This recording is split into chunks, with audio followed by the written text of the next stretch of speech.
Chapter 3, in which Les and David learn to sell Papes. "Where's your corner?" Les asked Jack as they rambled along.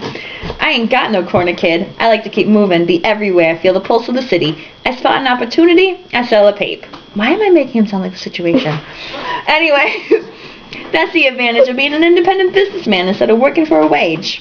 A few blocks later, they came across a young couple sitting on the steps of a brownstone, kissing. Ooh. They continued on until they were just around the corner and out of sight, and then Jack whispered, "Okay, here's where we use the kid." "I wouldn't bother them," David said. "He'll kill you." "No, he won't," Jack said. "She won't let him. Come here, kid." Jack whispered instructions, and Les listened carefully. For the first time he could remember, David felt jealous of his little brother. Ooh. He hated being excluded, but he refused to show it. When they finished the powwow, yeah, because 2 people can have a fucking powwow, Jack gave Les a paper, and with a pat on the rear, propelled him toward the couple. "Watch this," Jack said smugly. Les ran up to the couple and hollered, "Extra, extra, runaway carriage crushes cap." The lever sprang apart. The young man rose with his hands outstretched as though intending to throttle Les. Throttle Les? Don't kick Les. But the woman held him back. "The poor darling," she crooned. "How old are you, little boy?" "7, said Les. "He's 8, David whispered. "Shh." I thought he was near 10. He was near 10. "Shh," Jack said. "Does your mama know you're working?" the woman said. "Ain't got no mama," Les said. "Died of the cholera." Much like the herpes. "Then who cares for you?"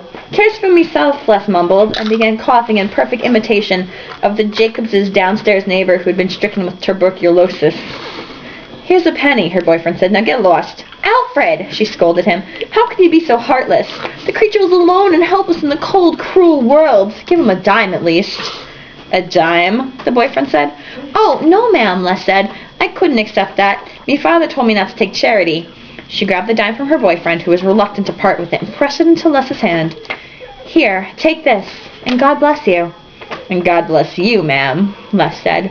As soon as he was around the corner, Les started jumping up and down with glee, waving the dime.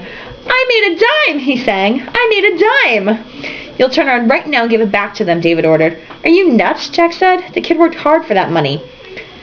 "I don't consider that work," David said. "I consider it begging. We may be in hard straits, but we will not be reduced to that." Now Jack was angry.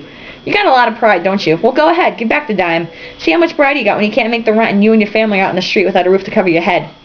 See how much pride you got when your home's an old carton in a shanty town by the railroad tracks." "Should I give it back?" Les asked. David hesitated. He didn't want to admit it, but he knew that Jack was right. "Keep it," he said finally. And that was how Jack won over David. Pretty much. They walked a bit more and saw a crowd up ahead. A pair of pugilists? How do you say it? Pugilists? Whatever. As professional fighters were called back then. See? Another fucking random history lesson from Jonathan Last over here. This man... Oh! Can't fucking take it. We're sparring bare-knuckled on a street corner for the entertainment of a crowd. The men were bare-chested so all could admire their splendid physiques. And they had oiled their hair in big black mustaches which glistened in the sun. I'm sure Davy loved it. Let me see your style," Jack said to David. As they're looking at the oily, shirtless men. I love it. Whose perspective is this chapter from? I don't fucking know anymore. Jonathan Fast. His name is not Jonathan Fast, it's Jonathan Last.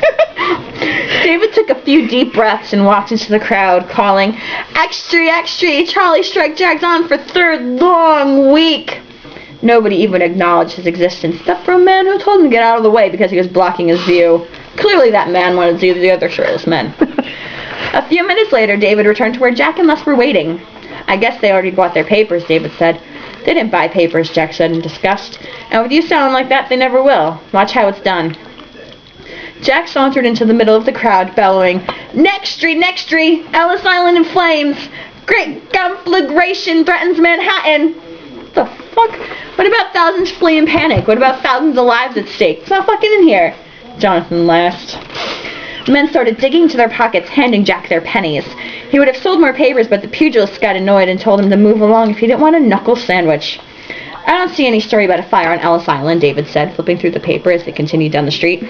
Page 9, Jack said, on the bottom. Below the folds. David hunted through the paper and finally found the article Jack was referring to. Trash fire near immigration building frightened seagulls? Yeah, that's it. Our father told us not to lie, David said. Yeah, well, mine told me not to starve, so we both got an education. Anyway, I ain't lying. I'm improving the truth. Improving the truth? I'll say, David snorted scornfully. End of chapter 3.